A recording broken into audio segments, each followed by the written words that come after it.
कि डूंगर बड़ तो दिख रही है, पगा मरती कौन दिख रही। खुद की बर्खास्त कभी डायरी थी, उस तो डायरी के अंदर कुछ है ही नहीं। कोई डायरी तो डायरी नहीं है तो तुम छीना क्यों थे। तो चढ़ो बाड़गुन फोड़ सके पर बड़बू जाके आंख फोड़ दे। सुंदरा जी का समाचार समाप्त होगा। आज अशोक जी गहलोत से मुकदमे रोज लगा रहे हैं मजा के लिए। आपका समाज ऊंट गाड़ा के साथ पैदल चलते हुए आपके किशोरपुरा में पहुंचे। पूना की तो चीज नहीं थी मुझे। मैं तो वसुंधरा जी ने अशोक जी गहलोत तो मुझे एमएलए बनाया। मैं तो मोदी जी ने राहुल गांधी ने एमएलए बनाया। विधायक बनाने का काम मुझे आपने किया है। मैं आपके आशीर्वाद से, आपकी मेहरबानी से राजस्थान की विधानसभा में गया हूं।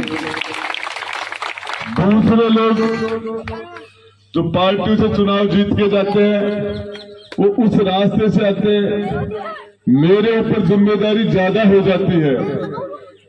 ज्यादा इसलिए कि आप लोगों ने 3-3 बार विधानसभा में भिजवाया और विधानसभा में बैठ के मुझे यहाँ के नौजवान एक उम्मीद के साथ राजस्थान की सबसे बड़ी पंचायत में बैठाया था। खड़ा होकर मैंने ये कह दिया मणिपुर की हम चिंता कर रहे हैं।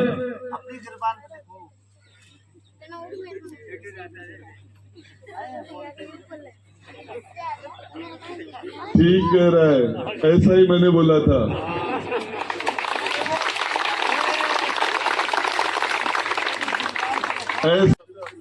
कि डूंगर बड़ तो दिख रही है, पगा मरती कौन दिख रही। खुद की गिरबान में झांक के देखो, माता बहन की आपा हिफाजत कौन कर पा रहा। राजस्थान महिला के प्रति दुष्कर्म में पहला नंबर पागो। यूपी के मायने 25 करोड़ की जनसंख्या, बीच आपने 7.5 करोड़ की पॉपुलेशन है। अपना कल आगे निकल गया। अति सी बात बोली पर भी बात के बोलबा के बाद में मेरे करने मन मेरे को अस्तीफा मांग लेता।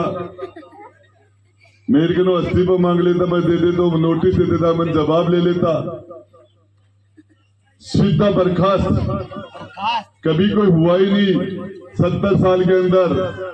और बर्खास्ती के बाद हम बैठे थे तो विद्याधर जी गिल कह रहे थे प्रमुख साहब, बोले गुडा इसका जवाब दे, बहुत बड़ी बात है।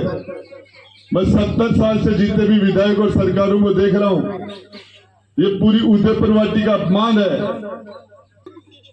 लेकिन उसके बाद उन्होंने दूसरा जो अपराध किया, दूसरा दंड उससे भी बढ़ा दिया। मैं मंत्री बनने के गया, मंत्री के बर्खास्त होने के बाद विधानसभा में मैं गया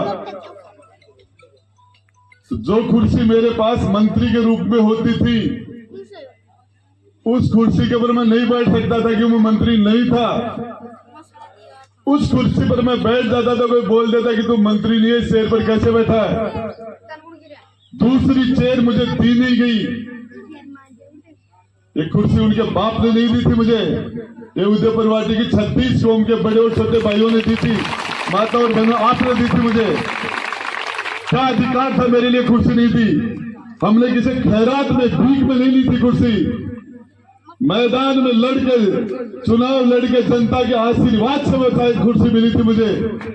आप लोगों के आशीर्वाद से मिली थी। और जब मैंने अध्यक्ष से जाके पूछा क्या है, अध्यक्ष मेरी बात सुनने के लिए तैयार नहीं हुआ। मैंने कहा मुझे बोलना है, मैं बोलना चाह रहा हूं। दुनिया के अंदर कोई भी बड़े से बड़ा अपराध कोई कर देता है, उसको भी सुनाई का मौका मिलता है। हिंदुस्तान में हिंदुस्तान की प्रधानमंत्री इंदिरा गांधी को जिसने गोली से उड़ा दिया था, उसके भी मुकदमे चले थे, उसके भी कोर्ट के अंदर मुकदमे चले थे। मैंने महिलाओं के बारे में एक छोटी सी बात रखी थी। उसके बाद मेरे मुझे बिना सुने 1 सेकंड में जो फैसला किया,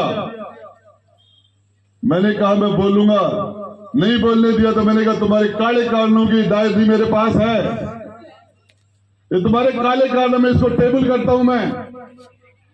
इस टेबल पे राजस्थान की 7.5 करोड़ जनता को तुम्हारे कानूनों का पता चल जाएगा। मुझे पता तुम्हारे इस डायरी को देखते पागल हो गए थे हो।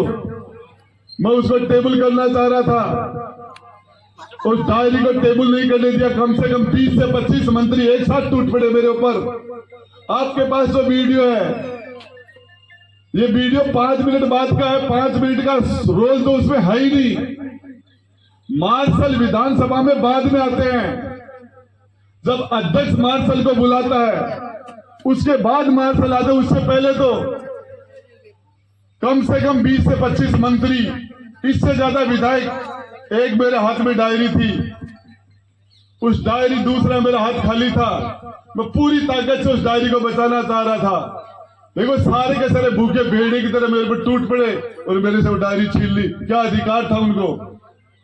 मैं राजस्थान की सबसे बड़ी पंचायत में बैठा हूं, उस पंचायत में उन्होंने इस तरीके से छीना, जब्ती करके वो डायरी कैसे छीन ली? अब कहते हो डायरी के अंदर कुछ है ही नहीं, कोई डायरी। तो डायरी नहीं है तो तुम छीना क्यों थे? और उसमें कुछ भी नहीं है तो मीडिया को दिखा दो कि इसमें कुछ भी नहीं है। मैं आपको बताना चाह रहा हूं, मुझे कहा जा रहा है कि मैं माफी मांग लूं। कौन सा पाप किया मैंने? क्या गलती की है मैंने? किस चीज की माफी मांग लूं मैं? मुझे पैदा विधानसभा में भेजने का काम आपने किया है। मेरी कोई गलती है तो मैं आपसे बोलूंगा, 100 बार माफी मांगूंगा आपसे। लेकिन वो कौन होते हैं? किस गलती क्या है मेरी? मैं आपसे पूछना चाह रहा हूं, किशोरपुरा की इस पावन धरा पे मुझे माफी मांगनी चाहिए क्या? क्या आपकी मुझे माफी मांगनी चाहिए? तो आपके कहने के बाद मैंने अब ये फैसला लिया है। मैंने फैसला संघर्ष का लिया है, संघर्ष का। तुम संघर्ष करो, रहे या नहीं है, किशोरपुरा के मेरे भाई और बहनों को बताना चाह रहा हूं, जो पगड़ी आपने, जो इज्जत मेरे सर पर रखी है, मैं किशोरपुरा में आपकी माटी की कसम खाई कहता हूं, गर्दन भी कट जाएगी तो आपकी इज्जत को जमीन पर नहीं गिरने दूंगा। कुछ भी हो जाए की लड़ाई लड़ता रहूंगा। और इसके लिए मैं आपको बता रहा हूं, किसी भी कीमत पर अकेला चढ़ा पहाड़ नहीं फोड़ सकता। अकेलो चढ़ो पहाड़ कौन फोड़ सके? पर बड़बूजा की आंख फोड़ दे, बड़बूजा की आंख फोड़ सके वो। मैं आपको बता रहा हूं, उनको पीछे पता है, पूरा हिंदुस्तान देख रहा है इस मीटिंग को। पता है राजेंद्र गुड्डा के पीछे लोग हैं। ये लोग, वसुंधरा ने मुझे जेल में डाला था एक रास्ते जाम का छोटे से मुकदमे में। वसुंधरा जी का समाचार समाप्त होगा। आज वसुंधरा जी को लेना देना को नहीं है। राजेंद्र गुड्डा इंतजार कर रहा है। अशोक जी गहलोत जो मुकदमे रोज लगा रहे हैं। मैं कहता हूं, मैं गहलोत साहब आपका वेलकम करता हूं, आप मुझे गिरफ्तार करिए। सदा के लिए आपका समाचार समाप्त नहीं हो जाता, मेरा नाम बदल देना सदा के लिए। कि कौन सा नाम का एक जीव रहता था, लोग याद करेंगे एक समय के अंदर। अब बात करते हैं।